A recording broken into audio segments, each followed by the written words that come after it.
America, a land known for its wealth, its power, and its promise to care of its people. But in the shadow of its $1 trillion healthcare system, a storm was brewing. In June 2025, the United States Justice Department dropped a bombshell.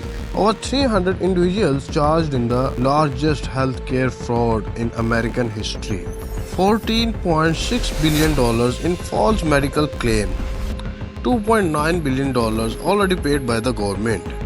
This wasn't just paperwork, it was bleeding wound hidden in the plain sight. But what truly shocked the world? Among the accused were Pakistanis and Indians. This wasn't just fraud, it was an international haste predators feeding on the sick, the poor, the forgotten. The first sign were weird billing patterns, tens of thousands of claims for urinary catheters from unknown suppliers. But there were no patients, no shipments, just forged digital signatures and government money pouring in. Medical supply companies, some completely fake, billed over $10 billion in no existent equipment.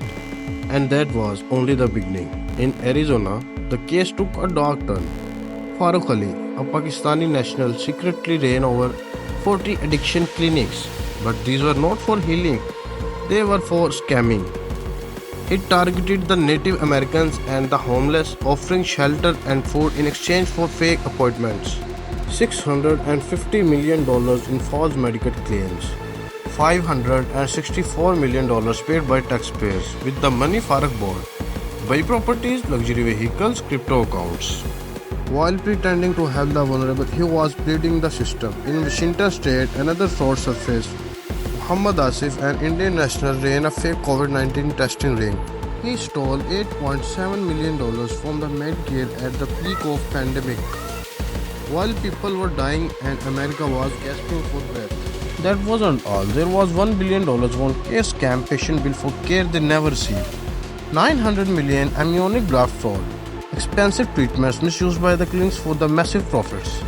Behind the paperwork were real victims, elderly, sick, and unaware. In total, 324 people were charged, not just doctors, but mistakers, call center agents, tech engineers. They built a parallel system: fake clinics, shell companies, stolen identities. It looked real, it was dangerous, and it was everywhere. What made it worse?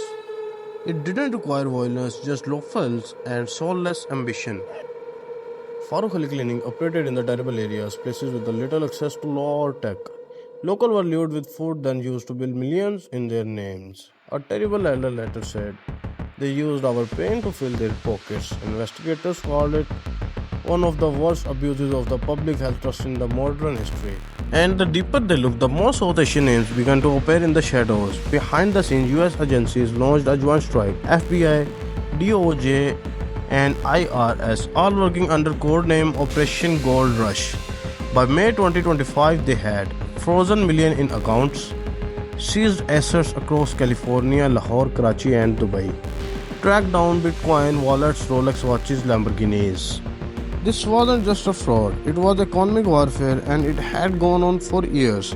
Some fraudsters tried to flee, one tried escaping to Doha with a fake passport, another wired $7 million to a Singapore shell company hours before his arrest, but it was too late.